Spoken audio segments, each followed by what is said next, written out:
ഈ സാധനത്തെക്കുറിച്ച് എനിക്കൊരു ഓർമ്മ വരുന്നത് സ്കൂളിൽ പഠിക്കുന്ന സമയത്ത് പഠിത്തം കഴിഞ്ഞ് തിരിച്ചു വരുന്ന കൂട്ടത്തിൽ ഞങ്ങളുടെ കൂട്ടുകാരെല്ലാം കൂടി പഠിക്കുന്ന സമയത്ത് പറിച്ച് തിന്നാറുണ്ട്. ഇതിൻ്റെ പേര് കൊട്ടക്ക എന്നൊക്കെയാണെന്ന് പറയുന്നത്. ഇന്നെന്താണെന്ന് അറിയത്തില്ല. അന്ന് വഴിയറമ്പിലൊക്കെ ഇഷ്ടംപോലെ ഉണ്ടായിരുന്നു.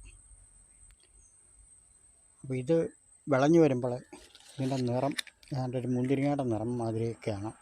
ചെറിയ മധുരവും ചെറിയൊരു പുളിപ്പ് രസമൊക്കെ ഉണ്ട്. ഇഷ്ടംപോലെ പറിച്ച് തിന്നുമായിരുന്നു. ഇന്നങ്ങനെ ആരും പറിക്കാറുമില്ല, തിന്നാറുമില്ല. കൊട്ടക്ക ഇതാണ് അതിൻ്റെ പൂവ്. ഇതാണെങ്കിൽ ഇച്ചിരിയുടെ വിളഞ്ഞതാണ്. ഇച്ചിരി വിളഞ്ഞാണ് ഇത്. ഉള്ള കാലത്തൊക്കെ ഇങ്ങനെ സ്കൂളിൽ പഠിക്കാൻ പോകുന്ന സമയത്ത് തിരികെ വരുന്ന സമയത്തൊക്കെ ഇതൊക്കെ പറിച്ച് തിന്നുമ്പോൾ പ്രത്യേക രുചിയായിരുന്നു.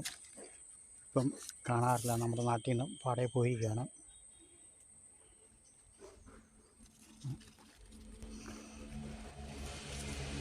ഇങ്ങനെയൊക്കെ മിക്കവാറുള്ളവരൊക്കെ ഒരു 100-ലൊരു 40-30% ആൾക്കാരൊക്കെ ഇതൊക്കെ പറിച്ച് തിന്നിട്ടുള്ളവരാണ്. കൊട്ടയ്ക്ക ഞങ്ങളുടെ നാട്ടിൽ ഇതിനെ പറയുന്നത് കൊട്ടയ്ക്ക എന്നാണ് പറയുന്നത്.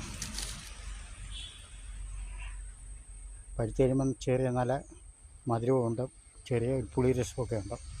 നല്ല ഇതാണ്.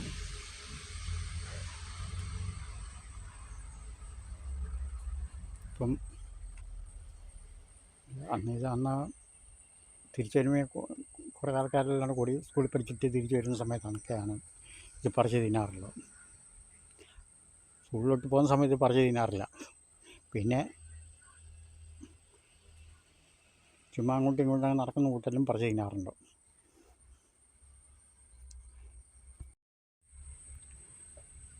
സാധനം കണ്ടപ്പോഴാണ് എനിക്ക് നല്ലൊരു ഓർമ്മ വന്നത്. പണ്ട് സ്കൂളിൽ പഠിക്കുന്ന സമയത്ത് രാവിലെ